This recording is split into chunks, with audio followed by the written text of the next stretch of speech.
It's real. It's real. You know the deal. You know the deal. Come on. Hey, it's Shanté. And I'm Natalie, and welcome to What's the Deal, a podcast powered by the Northus Firm. And at the Northus Firm, we solve people problems. We have the great pleasure of working with employers all around the world on HR, DEI, and workplace culture issues. If y'all knew what it took for us to even just get on here, it's always some clowning, fun clowning, because that's just what we do. We act brand new every single time, like we haven't done this before. Like this is our very first episode. time. And Santi's always just real patient with us. Our production We love manager. Santi and KRH. We love y'all. All right. Get it together. He is the most patient person on the planet. Like, he's done like over 50 episodes with us, and every time he's okay, can you please not talk it so much over the mic? And you're like, is it time? Every time. And I'm like, it's your time. Golly. Groundhog's Day. Oh gosh. Well, so feels like every day's crisis mode, right? Shoulders are tight, back is tight. I went to the chiropractor yesterday and he's like, you're so tight. I'm like, I know. I went to the acupuncturist last week. She's like, ooh, this is tight. I'm like, yeah, I know. Yeah. And it's like even those of us who have really strong, like, grounding wellness practices, right? Like you and I both have our meditation practices, breath work, movement, all of those different things to sort of account for the fact that, life has a lot of stress in it. But 2025 has presented a set of facts that none of us could have ever imagined. And no matter how hard you are trying, and I know we talk about this a lot, that if I open a social media app and I don't like the first post, I just close it, right? Like, yeah. I'm doing that kind of stuff to protect my peace, but it's kind of hard to avoid all this sort of onslaught of everything. You can't avoid fire. You can't avoid it. Like, even if you try, you can't avoid it. Like, you would have to go into the woods. You have to be secluded somewhere. Under a rock, literally. Like, you can't, because if it's not on your phone, for those who watch TV, it's on the television. There's a constant feed, right? And even if you don't do any of those things, you overhear conversations that people are having, or you're even having conversations with like your friends around things. You cannot avoid the melee that's happening right now in this world. And so, the point that we made earlier in a couple of episodes that we did earlier was avoidance is futile. Like, you can't avoid it. So it's like, let's talk about, all right, if this is the reality, because we're going to deal with reality. How do we deal with reality? So I think we're going to take some time during this episode to really just talk about like what's happening and what may have worked in the past and how that may or may not work now, and what do we do with it all, really? Yeah. So I think it was probably, look, wellness programs have been around for a while, right? Like it's not a new concept, but I think that became sort of most employers' answers in 2020, right? We just got to do better with wellness, right? Around the pandemic, George Floyd's murder, right? We're in these super uncertain times. And so a lot of employers... What did it look like? Like, what were they saying? Like, what were the programs? Why are you asking me? That's what you do. You tell us what the programs are. So I do it from like the wellness perspective of like, we would do some movement, we would do some, some sharing sessions, we would do some art classes sometimes. I think that we did with one client, we did some facilitated like drawing and art type things. So we did that. But what you brought up from the employer's perspective, like the policies and the practices that they had from, let's say, like an HR or a legal thing, like what are some of those things that people could rely on also during this time? Yeah, so that was when, typically you would have like your benefits folks sort of reminding people about EAP, which is an employee assistance program. So, a lot of healthcare plans will offer employees, 4 to 6 free therapy sessions through, their workplace benefits, discounts on gym memberships, all sorts of like, those types of tactical things. I would say though, I don't know that there was any really, you and I were doing a lot of listening sessions during that time, like a lot, like golly, we would be in there from morning till night sometimes. We would be. I remember I was sitting in my old apartment in the corner of my bedroom sometimes for like 8-9 hours a day doing listening sessions. But I think what was pretty clear is that no employer really had a fully developed view around wellness, right? It always felt sort of a haphazard, slap some stuff that sounds good on some pretty paper and tell people they have all these wellness benefits. I don't know that we ever saw employers really dig into understanding what wellness at work would mean, like what well-being at work means. Right. So I think that has always made these wellness programs be moderately successful. I mean, I remember when I was in-house and, I was responsible for employee engagement survey. And so I would be working with the Total Rewards folks on like, well, what can we be thinking about and the wellness stuff. And it was always really interesting because everything felt very short-sighted, right? Mm-hmm. Right. People like yoga, we should do yoga. But did people really say they wanted the yoga class at work? Because they might have their favorite yoga teacher like on Saturday mornings. Did people and then we would get really weird requests. Oh, well, if you could bring like a mobile barber and nail person, so then I wouldn't have to leave work to go do it. And at some level, you're like, oh, that could be interesting. But you're like, how does this work? Because we don't have any sink bowls for people to get their hair washed, and then you know what I mean, like. That's funny you say that because I used to work for a company that would bring in a barber for the guys, and I because I was like, oh well, if you're gonna bring in a barber, then I'm gonna bring in someone to do my eyebrows, and literally brought someone in, and all the girls would get their eyebrows done. So it's funny that you say that. That was a thing for sure.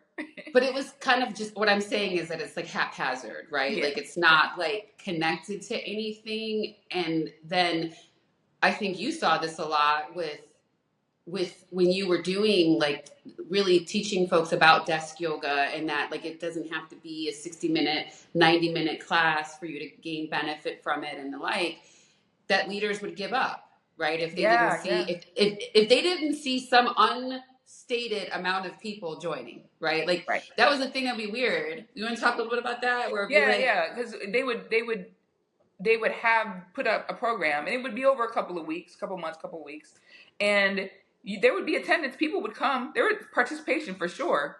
But for whatever reason, they didn't feel like it was enough, but never defined enough. Like, what do you mean? Like, how do you know this is working or not? Because there's constantly someone or 2 or 3 or 5 or 10 people in every session that we're in. And it's a small organization. So I'm just not sure. And so what that brings up for me is like, to your point, being intentional about it. And what are we trying to create for people here? Like, what is the point? So that you can understand if it's effective or not. What is it in response to, right? And then like let it work. People never gave things time to work. It was always like they were throwing darts at a dartboard. And okay, the yoga didn't work. Okay, let's try this. That didn't work. The art class didn't work. Okay, then let's try. That's not how any of this works. Exactly. And so I think, you brought this up yesterday, but I think this is an important point of like, when we talk about like psychological safety and how that is grounded in trust and that employees are really not trusting employers, these are examples of why. Mm-hmm, you all have some idea in your mind of what success looks like, and despite being asked for said idea, it doesn't get articulated until you don't like what you see, which is obviously completely unfair because like in these situations that Shanté is referring to, we always ask a client what success looks like. Always. And then it always looks, oh my God, no, we just want people to feel like they have an opportunity and oh my God, this is great and you're so great. And then it's like, oh my God, but like, why aren't enough people coming? And you're like, holy crap, when was that the rule? Right. And so this is one of these situations where people don't trust you. They don't trust that you actually care about them because you start something and stop it so fast because you're not giving it time to breathe. No. I mean, we use this example all the time. Now, I don't know about y'all, but me and Shanté, we like to party and still kind of do. And certainly, my party days were in DC, and there were some great nightclubs. I'm dating myself, that's fine. But like, there was Dream, there was Home, there was 1223, there were these clubs that like, but the first time a promoter was at those clubs, those parties would be empty. Yeah. Because people were waiting to see, like, is this party going to be dope? Is it going to be fire? Is it going to have good music? Are the drinks going to be watered down? Like, what are folks saying? You go first. You go tell me how it is. Exactly. And that's like anything, right? You're not going to get your door. Most places aren't going to be packed on day one unless it's a celebrity opened this place. A celebrity chef opened this place, right? But if like most promoters, they know it's going to be a good 3-4 weeks before they have those lines out the front door, right? Exactly. And so it's the lack of patience and understanding how people work that I think creates a lot of this mistrust. So when we think about it now, do wellness programs have a place in the workplace in 2025 with all that's going on and the varying needs that everybody has? That's a great question. And I think they do. It's just defining the place that they have. So, back in the day, 2-3 years ago, as in back in the day, we would hold these sessions, right? As opposed to 1995, what I was talking about. Right, exactly. Back in the day, like 2022. Yeah. We would do these sessions and it may be appropriate at the time, but today the way we did them might not be the same. Like you can still have these structured spaces as we were talking about in a prior episode, but the way that they were facilitated has to change, right? Because all the things that everyone is dealing with are different, and people are having a hard time being able to like just hold everything that's happening in the world. So you got to be mindful of that. Well, and then you also got to there think for about 1 second, right? So when just so that we're clear with everyone, when we're talking about structured sessions, you might hear us call them listening sessions, sharing sessions, and I just want to be clear that we actually use those types of sessions for multiple purposes. So there are listening sessions that we do for workplace culture assessments with the defined purpose of understanding survey results or certain types of issues to help an employer understand where they can make the most impact with their people practices. The sessions that Shanté is talking about relates to sharing sessions or facilitated listening sessions where people are able to come and like talk about a topic that might be heavy or charged with a trained professional, right? And so that it gives people the opportunity to have space held for them in a structured way where we're being thoughtful of their trauma, we're being thoughtful of what they're showing up with, and also being thoughtful of what the employer is going to do with that. Like, is this just for people to have an opportunity to share with their colleagues? Are you going to go do something with it? And I think, one of the things, Shanté, you brought up yesterday when I stumped you with this question of do these sessions still have a place, is you brought up, which I think was a super valid point of like a lot of the times when we were doing them between 2020 and 2023 or so was around a singular topic. Right. It was either around impact of the pandemic or George Floyd's murder or any other social justice issue that AAPI came up, right? Like Stop Asian Hate, like that stuff came up, and we would hold space for those very discrete, what felt like discrete types of issues, right? Now, it's just a hodgepodge. Like everything is just up for grabs in terms of how people are being impacted by what's going on in the world. And so just the magnitude of that makes it very difficult because you don't know what's going to come up if you have these kinds of things. It could be anything, right? Like, but having it being very like contained is challenging right now. So if you do it, it can be tricky, and it has to be different. Yeah, it has to be different. I mean, we had this I think 2024 was the first time where we had at least 5 or not, if not more, listening sessions where people private messaged us, like they could find, like whichever one of us was on the call, they could find to tell us a very specific thing that happened to them based on what we were talking about. That didn't happen before. Like maybe once in a while you'd have someone say something, because we're always very clear when we do, for our listeners, we're always very clear when we do our listening sessions that our goal is to keep everything anonymous because we're just looking for the themes, right? We're not trying to call anyone out or put anyone's specific experience on display.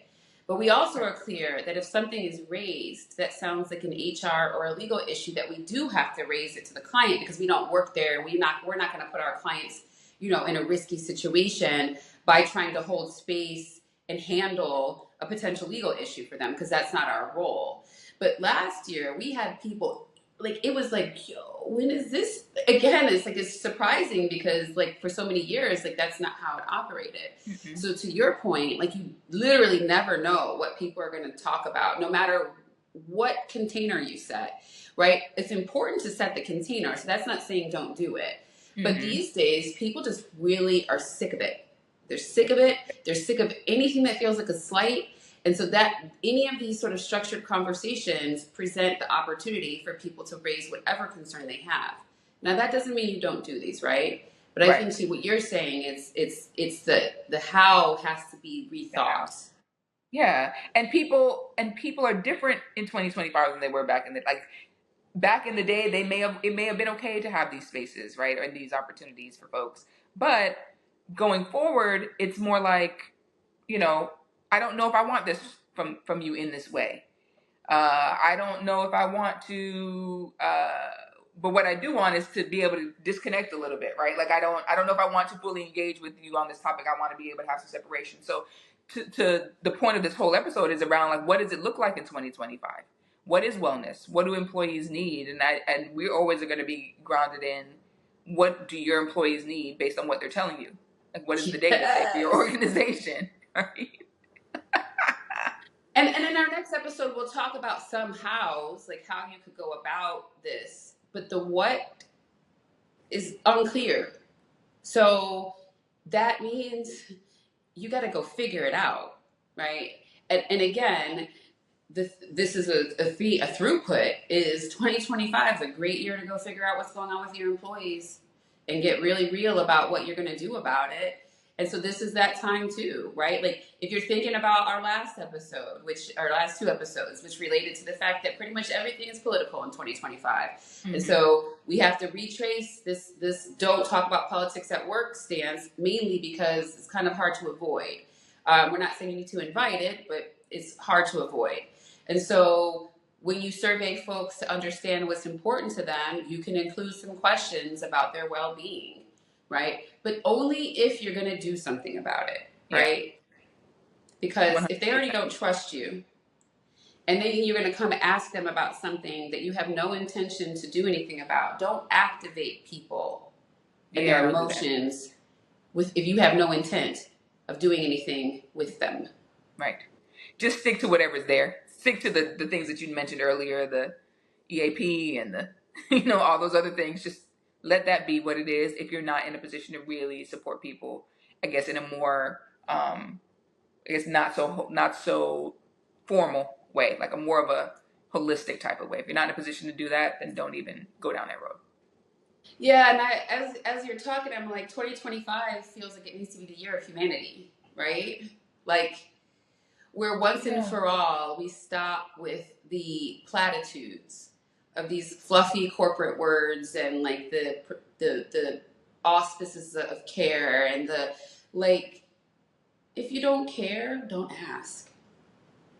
And be really clear, and you could say something softer than we don't care, of course. I mean, you could do you can communicate how you want to communicate it, but it's really okay not to care. Yeah. It's an option. But what this sort of waffling in the middle of feigning care, but not actually taking the actions that show you care, don't be do humane. That. Don't Just do that. be humane. We all of us at this point just want some clarity, right? Mm-hmm. And just tell me what it is. And I think that's a big part of wellness too, is if you're coming to work and you think your employer cares, but then you keep having to fight that belief because the actions are not matching that belief. Right.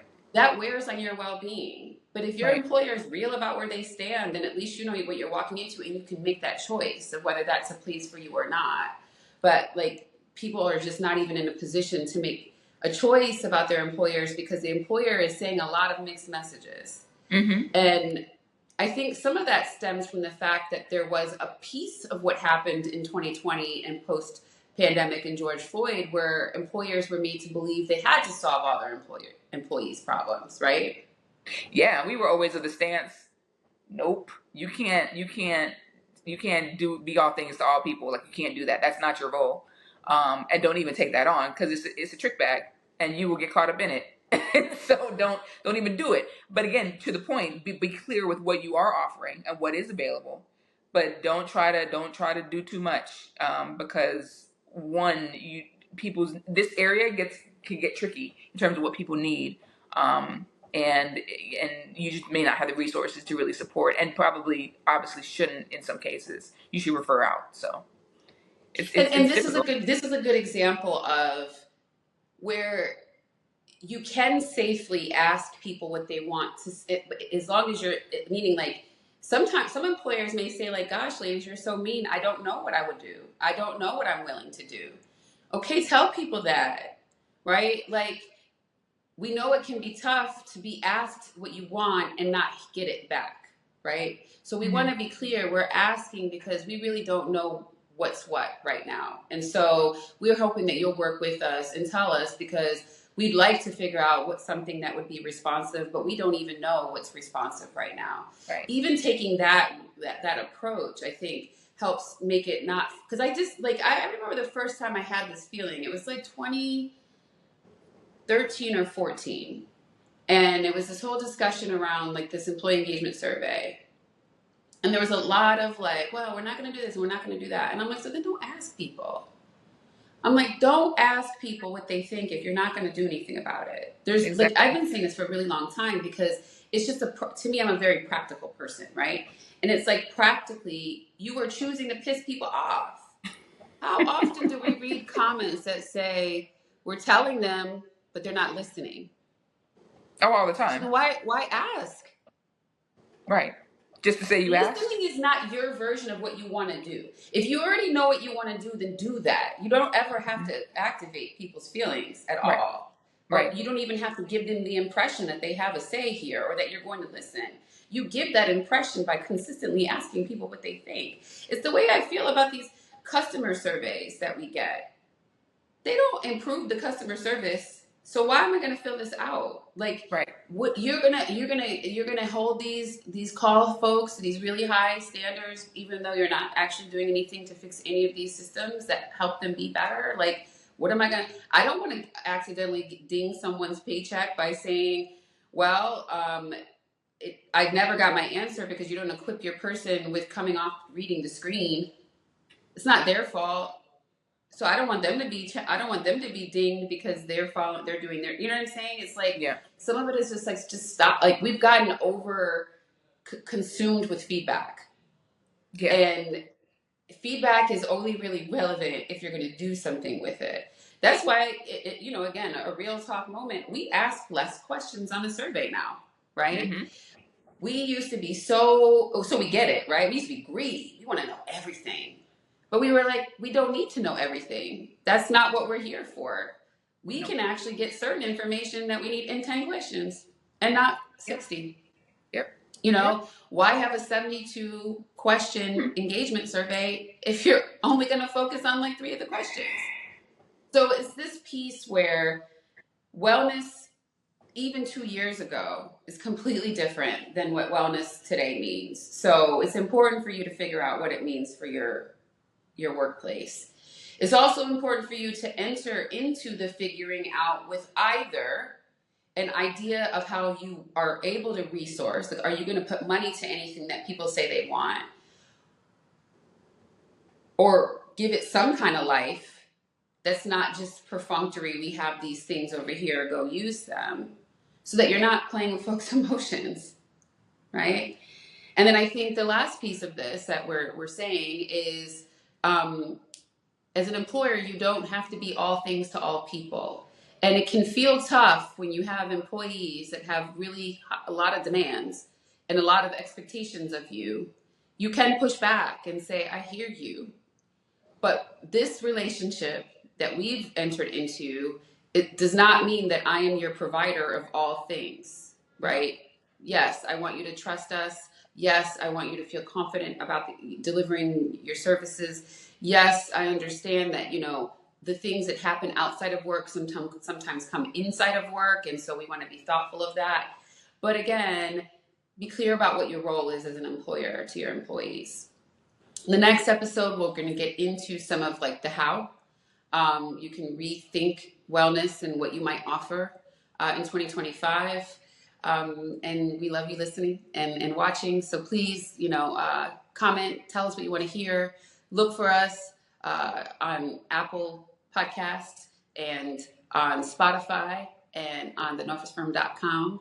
And I was going to say WhatsApp, not WhatsApp. Don't WhatsApp us. We're not on WhatsApp. Yeah, we are on